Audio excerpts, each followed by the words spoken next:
हम मुसलमानों की ज़हनी हालत क्या है और हम मुसलमानों की जिस्मानी पोजीशन क्या है। हमारे बच्चों के सामने, हमारे नौजवानों के सामने और हमारे पेरेंट्स, हमारे माँ बाप जो मुस्लिम माँ बाप हैं, उनके सामने एक बहाना होता है कि हमारे पास न सोर्स है न पैसा है और न कोई बैकग्राउंड है, हम अपने बच्चों को कैसे पढ़ाएं, अपने बच्चों को कामयाब कैसे कराएं। इस पूरे इलाके में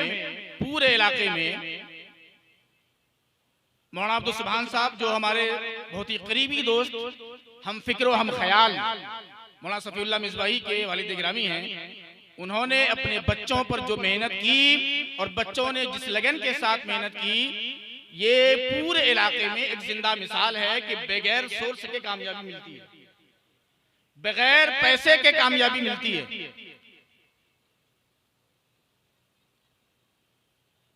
अगर आप मौलाना साहब की जिंदगी देखें, एक सादा सी जिंदगी है, न कोई फैमिली बैकग्राउंड है, न कोई बिजनेस है, न कोई सर्विस है, लेकिन बच्चों की लगन ने वो कर दिखाया जो अच्छे नहीं कर पा रहे।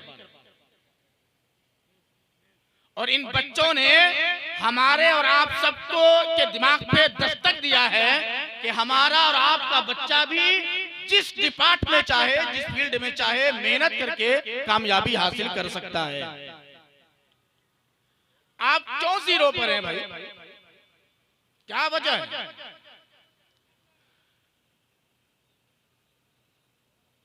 आप सारा खर्चा खाने पर करते हैं, कपड़े पर। जब आप मार्केट में कपड़ा खरीदने जाते हैं तो फिर देखिए कैसे कैसे कपड़े खरीदते हैं आप। खाने के लिए आपको हफ्ते में एक दिन गोश्त चाहिए ही चाहिए, है ना। शादी की बात आती है तो कोई मुसलमान 3 लाख से कम खर्च नहीं करता, है ना। करता है ना कम से कम 3 लाख रुपए खर्च। एक बच्चे की पढ़ाई पर अगर आप मंथली 2000 रुपए खर्च करें, 2000 नोट कीजिएगा, 2000 रुपए अगर आप खर्च करते हैं, साल के कितने हुए? 2 महीने स्कूल बंद रहते हैं, कितने हुए? 20,000। और 10 साल के कितने हुए? कितने? 2 लाख। अगर इतना बहुत होता है, ये 2000 बहुत ज्यादा बोल रहा हूं मैं, 500 बहुत है आज के जमाने में। अगर आपने 2000 रुपए खर्च किए हर महीना अपने बच्चों के पीछे, और कर सकते हैं आप 10,000, 8,000, 15,000 कमाते हैं आप। कौन है आज के जमाने में जो 10,000 नहीं कमाता? कौन है जो नहीं कमाता आज के जमाने में? और बच्चों को पढ़ाने की बारी आती है तो आपके जेब से पैसे नहीं निकलते, लेकिन जब शादी ब्याह में खर्च करने की बात आती है तो ये इस मुसलमान की गरीबी खत्म हो जाती है। फिर ये मुसलमान तुर्रम खा बनता है, फिर ये मुसलमान सीना तान के अपने जेबें खर्च करता है, पैसे लुटाता है। इस मुसलमान के बदन पे कपड़े देख लें आप, महीनों में, साल में कम से कम 10,000 के कपड़े खरीदता है, अपने बच्चों को नहीं पढ़ा सकता। एजुकेशन फील्ड में आपकी हैसियत क्या है पता है आपको? एजुकेशन फील्ड में मुसलमान इंडिया में ओनली 7% है, ओनली 7%। कहां हैं आप? और आप कहते हैं बहुत मारे जा रहे हैं। आपने मेहनत ही कब किया है? आप कहते हैं हमें कुछ मिलता नहीं, आप आगे बढ़े कब हैं? इंसान हक लेने के लिए बैठे बैठे हक नहीं मिलते। हक लेने के लिए अपने भाई से भी आज के जमाने में हक लेने के लिए हमें लड़ना पड़ता है कि नहीं है? अपने भाई से भी हक लेने के लिए हमें लड़ना पड़ता है। तो सोचिए, इस मुल्क के कानून से अपना हक लेना है तो हमें कितनी मेहनत करनी पड़ेगी। तालीम का दिया सत्यानाश करके रखे, और उसके साथ साथ दीन का तो ऐसा तबाही मचाई ना, अल्लाह समझ। अभी मौलाना साहब कह रहे थे कि या रसूल अल्लाह आपको देखना चाहते हैं, हम आपको देखना चाहते हैं। अब आप दीन की तरफ आए, क्या हाल बनाया दीन का? एक हदीस पाक पढ़ रहा था, अल्लाह के नबी इरशाद फरमाते हैं, यूशकु ज़मानुन अन्नास ला यबका मिनल इस्लाम इल्ला इस्मुन वला यबका मिनल कुरान इल्ला रस्मुन, कि मुसलमानों पर एक जमाना आएगा कि मुसलमानों इस्लाम का सिर्फ नाम बाकी रह जाएगा, कुछ नहीं रहेगा। क्या रह जाएगा? सिर्फ नाम बाकी रह जाएगा। और वला यबका मिनल कुरान इल्ला रस्मुन, और कुरान बाकी नहीं रहेगा, सिर्फ उसके हुरूफ बाकी रह जाएंगे। और आगे की हदीस पाक बहुत ही सख्त है। क्या कर दिया हमने दीन का? दीन से छुट्टी, दुनिया से छुट्टी, तालीम से छुट्टी, हर चीज से छुट्टी। आज आप इलाके में बिजनेस करने वाले मुसलमान भी हैं, आप लोग भी सुनिएगा गौर से, और तालीम हासिल करने वाले नौजवानों सुनो, हम जहां रहते हैं अदर नेशंस, दूसरी कौमें भी यहाँ रहती हैं, उनके बच्चे फजर के टाइम उठ के कोचिंग के लिए जाते हैं और हमारे बच्चे 8 बजे उठते हैं। है सही बात? सही बात है। दूसरों की दुकानें फजर के वक्त खुलती हैं, मुसलमानों की दुकानें 11 बजे खुलती हैं।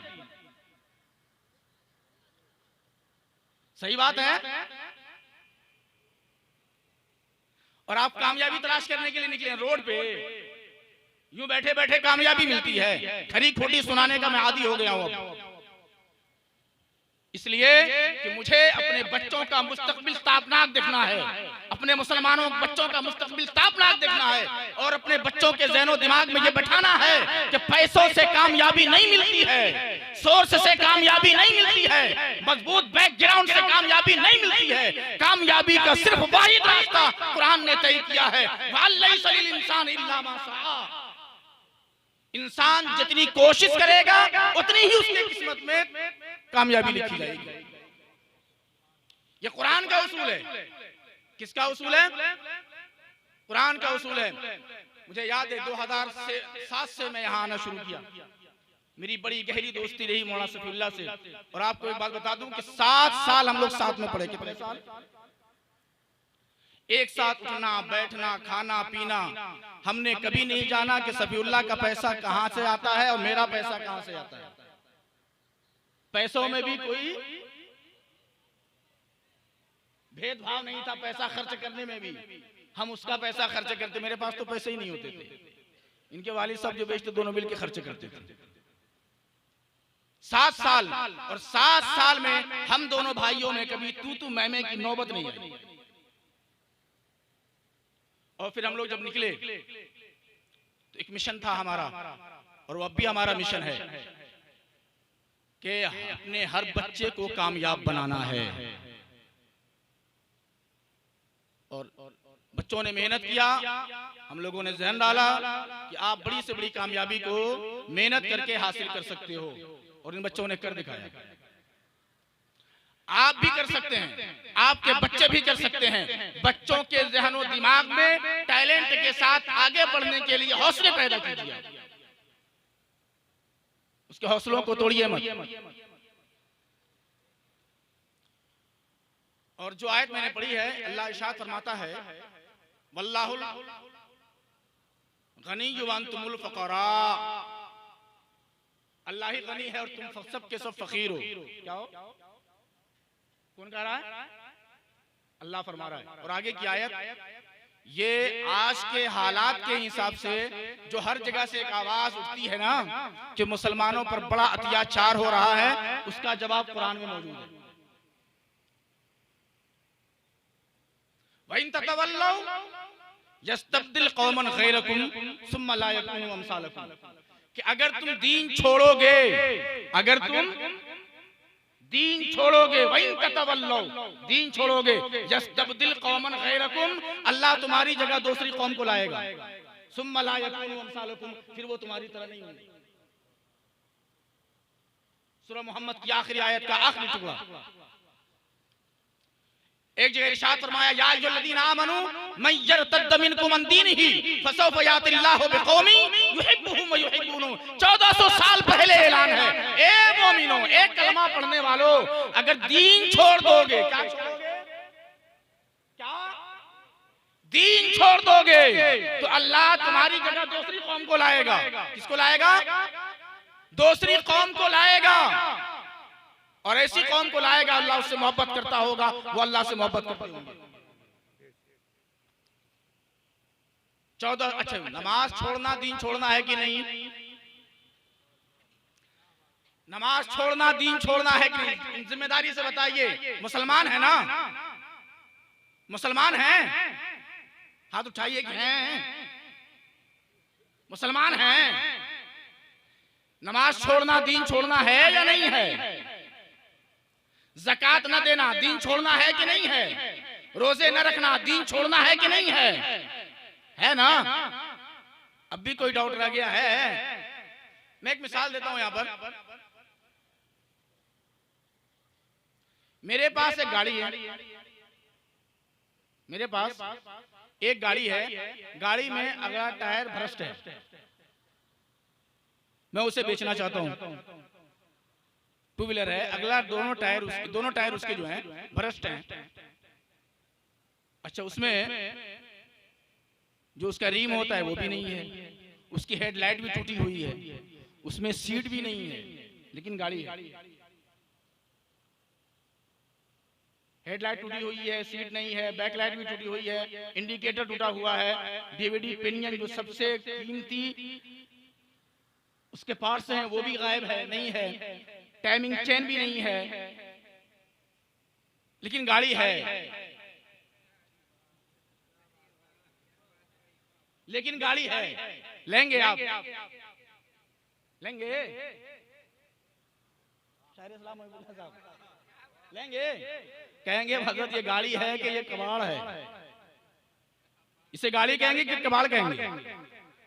टायर नहीं, ट्यूब नहीं, रिम नहीं, हेडलाइट नहीं, डीवीडी पिनियन नहीं, टाइमिंग चेन नहीं, सीट नहीं, सीट कवर नहीं, इंडिकेटर नहीं, कुछ भी नहीं। गाड़ी है कि कबाड़ा है? कबाड़ा है ना? और हाय रे मुसलमान, नमाज नहीं लेकिन मुसलमान। हमारी गाड़ी कबाड़ा, हमारी गाड़ी कबाड़ा, और नमाज नहीं, ये मुसलमान। मुसलमान ज़कात नहीं, मुसलमान मुसलमान। रोजा नहीं, मुसलमान मुसलमान। कलमा नहीं पढ़ते लेकिन मुसलमान। कलमा तक याद नहीं है लेकिन मुसलमान है। हमारी गाड़ी किसी बाजार में बिक सकती है, बिक सकती है। हमारी गाड़ी दुनिया के किसी बाजार में नहीं बिक सकती। ये माल मदीने के बाजार में कैसे बिकेगा? है बिकने के लायक? अच्छा, अल्लाह ने कुरान में फरमाया इन्नल्लाह अश्तरा मिनल मुमिनीन अनफुसहुम व अम्वालहुम बिअन्न लहुमुल जन्नह। अल्लाह ने मुसलमानों के जान को, माल को जन्नत के बदले में खरीद लिया। हजरत ने मोबाइल खरीद कर मंगवाया ऑनलाइन, मोबाइल ऑनलाइन मंगवाया। मोबाइल खराब होता है तो वापस होता है कि नहीं होता है? आप फ्रीज खरीद कर लाते हैं, खराब हो तो वापस करते हैं कि रख लेते हैं? वापस करते हैं कि रख लेते हैं? आप सीट खरीद करके लाते हैं, सीट का एक पैर टूटा हो तो रखते हैं कि वापस कर देते हैं? आप सामान खरीद के लाए, सामान खराब निकले तो रिजेक्ट कर देते हैं। अल्लाह ने अगर खरीदा है तो अगर ये माल रिजेक्ट खराब निकला तो अल्लाह रिजेक्ट नहीं करेगा, अल्लाह रख लेगा इस माल को। अच्छा, एक मिसाल और देखो। बड़ा कहते हैं कि मुसलमानों पर अत्याचार हो रहा है ना, क्या हो रहा है? हजरत उलमाए किराम आपकी तवज्जो चाहूंगा, मुसलमानों पर अत्याचार हो रहा है ना। कुरान की आयत आपने सुन लिया कि हटाए जाओगे, दूसरी कौमें लाई जाएंगी। आपके घर में सामान आता है, सामान आता है ना। मान लीजिए आपने पलंग खरीदा, शादी में जहेज में पलंग मिला और पलंग खराब हो गया, तो उसको तो पहले ठोकने की, बजाने की, सीधा करने की, सही करने की कोशिश करेंगे, और फिर भी अगर सही नहीं हुआ पलंग तो क्या करेंगे? कबाड़ में फेंकेंगे, यही ना? कबाड़ में फेंकेंगे ना। आपने मोटरसाइकिल खरीदा, खूब चलाया खूब चलाया खूब चलाया, मोटरसाइकिल खराब हो गई, एकदम उसका इंजन बिल्कुल बैठ गया, सीज हो गया। अब क्या करेंगे? कबाड़ में डालेंगे कि नहीं डालेंगे? डालेंगे ना। और कचरा बहुत ज्यादा इकट्ठा हो जाए तो क्या करेंगे? घर में रखेंगे, कचरा निकाल के बाहर फेंकेंगे। कचरा जब ज्यादा हो जाता है तो उसकी सफाई होती है कि नहीं होती है? अच्छे माल के साथ अगर कचरे ज्यादा हो जाएं तो कचरों की सफाई करते हैं कि नहीं करते हैं? आप करते हैं। ये मुसलमान अच्छे मालों के साथ कचरे माल में बहुत ज्यादा मिल गया है, अल्लाह इन मालों की सफाई करे।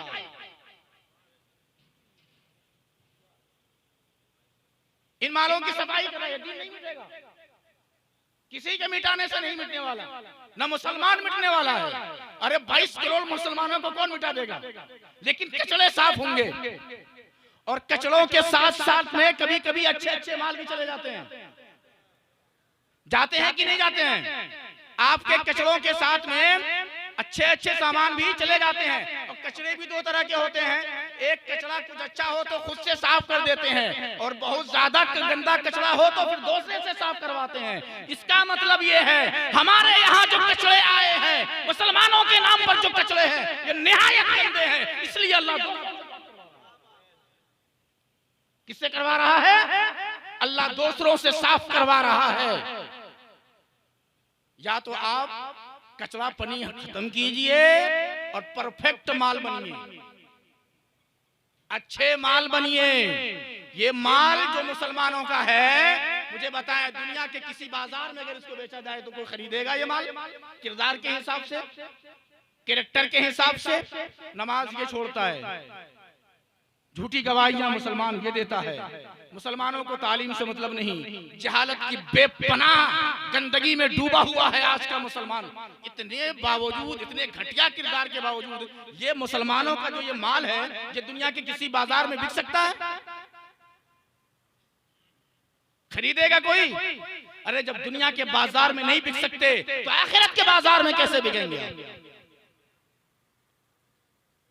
अच्छा, अभी अदब पढ़ रहे थे कि तुझे देखना चाहते हैं, तुझे देखना चाहते हैं। अगर सोच फर्ज कर लें, सब लोग फर्ज कर लें, मैं भी, आप भी, सब भी, अगर नबी हमारे घर में आ गए, हमारी किस्मत जागे, नबी हमारे घर में आ गए, अगर नबी हमारे घर में आ जाएं, जिस नबी का कलमा पढ़ते हैं मुहम्मदुर रसूलुल्लाह, हमारे घर में आ जाएं और कहें तू मुसलमान है? या रसूलुल्लाह मुसलमान हूं। हाँ मुसलमान है या रसूलुल्लाह मुसलमान हूं। अच्छा, मैं जो दीन दे करके गया था वो दीन तेरे घर में कहाँ है? वो मुसल्ला लाओ कहाँ है जिस पे नमाज पढ़ी जाती है? वो जगह बताओ जहां तुम नमाज पढ़ते हो, कहाँ है तुम्हारे घर में? कहाँ लेकर जाएंगे? वो कुरान लाओ और पढ़ के सुनाओ कैसे पढ़ते हो कुरान। तो क्या नबी को मुंह दिखा लेंगे हम? दिखाने के लायक है? ये मुंह हमारे हैं इस लायक कि हम अपने नबी के सामने जा करके कहते हैं या रसूलुल्लाह, जो दीन आप छोड़ करके गए थे उस दीन को हमने बचा कर रखा है, हमने अपने बच्चों में ये दीन मुंतकिल किया है, हम अपने बच्चों को दिन रात दीन पढ़ाते हैं, दीन सिखाते हैं, नमाज पढ़ाते हैं, कुरान पढ़ाते हैं, आपकी मोहब्बत की तालीम देते हैं। क्या हम बता सकते हैं अपने नबी को? नहीं बता सकते, तो दावा झूठा। वो जगह कहाँ है जब नबी को बैठाएंगे? घर में वो जगह है आप सबके घर में वो जगह। अच्छा, ये घर तो बड़ी मेहनत से बनाते हैं, बड़ी मेहनत से बनाते हैं। एक घर, दो घर, 3 घर बना लिया, उसको खूबसूरत बना लिया, सब कुछ बना लिया, लेकिन चाहे जितना बना लें, जितना बना लें, एक लाल किला नहीं 10 लाल किला बना लें, एक ताजमहल नहीं 10 ताजमहल बना लें, एक बैंक में पैसे नहीं बल्कि स्विस बैंक में पैसे डाल लें आप, आखिर अंत क्या है? अंत क्या है? अंत छोड़ के जाना है ना? छोड़ के जाएंगे कि लेके जाएंगे? इधर देखिए, जो कुछ कर रहे हैं आप दुनिया में, क्या उसे लेकर जाएंगे? कुछ लेकर जा सकते हैं आप? अपना मकान लेकर जा सकते हैं, कपड़ा तक आप लेकर नहीं जा सकते। जो कपड़े पहने होते हैं वो भी उतार लिया जाता है। क्या लेकर जाएंगे आप? ये जो झूठ बोलते हैं वो लेकर जाएंगे? बदतमीजी, बदतहजीबी, बदकिरदारी, ये सारी चीजें लेकर के जाएंगे। दुनिया में और कौमें दुनिया की जितनी भी कौमें हैं वो मुहज्जब हुई हैं हमारे नबी का किरदार देख करके। और अल्लाहु समद, जब हम अपने कौम के बच्चों को देखते हैं तो आज ये कहना पड़ता है मजबूरी में, अगर दुनिया में सबसे ज्यादा बदतमीज कोई कौम पैदा हो रही है तो कौम मुस्लिम के बच्चे। तबाह कर दिया सब कुछ, न दुनिया है आपके पास, न दीन है आपके पास, कुछ नहीं है, सब कुछ तबाह कर दिया, कुछ नहीं है आपके पास। हम मुसलमानों की हैसियत, मुसलमान जवानों की हैसियत इस हिंदुस्तान में जीरो है, जीरो जीरो जीरो, कोई हैसियत नहीं है मुसलमानों की। अगर हमें तरक्की चाहिए, अगर हमें अपना वकार चाहिए, अगर हम सरबुलंद होना चाहते हैं, दो रास्ते हैं, दीन पर अमल करें, तालीम हासिल करें, तालीम को अपनी जिंदगी का जुज़्वे लाजनफक बनाएं, इंपोर्टेंट पार्ट बनाएं, अपनी जिंदगी से तालीम को अलग ना होने दें। अगर आप ये बनाते हैं तो एक अब्दुल सुभान नहीं बल्कि हर घर अब्दुल सुभान होगा। लेकिन हमारे यहाँ परेशानी यह है कि अब्दुल सुभान साहब ने इतनी तरक्की क्यों की, इतनी तरक्की क्यों कर ली, कैसे कर ली, मौलवी साहब होकर के इतना कैसे पढ़ा लिया बच्चों को। हम जलते जलते परेशान रहते हैं। या हसद छोड़िए, सही रास्ते पर आइए। उन्होंने एक आइडियल बन के, रहनुमा बन करके हमें मैसेज दिया है कि हमने बेसरो सामानी के आलम में, हमने बेपैसे के आलम में, दौलत ना होते हुए, हर तरह की परेशानी को झेलते हुए अगर हमारे बच्चे ये कामयाबी हासिल कर सकते हैं तो आपके बच्चे भी ये कामयाबी हासिल कर सकते हैं। सिकटिया का हर घर अब्दुल सुभान का घर बन सकता है, जनता बाजार का हर मुसलमान का हर घर अब्दुल सुभान का घर बन सकता है। जैसे खुशी यहाँ लहरा रही है, जिस तरीके से शादियाने यहाँ बज रहे हैं, जिस तरीके से हर एक इनकी खुशी में आज शामिल होना चाहता है, कल आपकी खुशियों में भी शामिल होना चाहता है, होना चाहेगा। बस शर्त एक है, अपने बच्चों के साथ मेहनत कीजिए, अपने बच्चों को वक्त पर उठाइए। आप खुद उठते हैं 8 बजे, बच्चा उठेगा 7 बजे।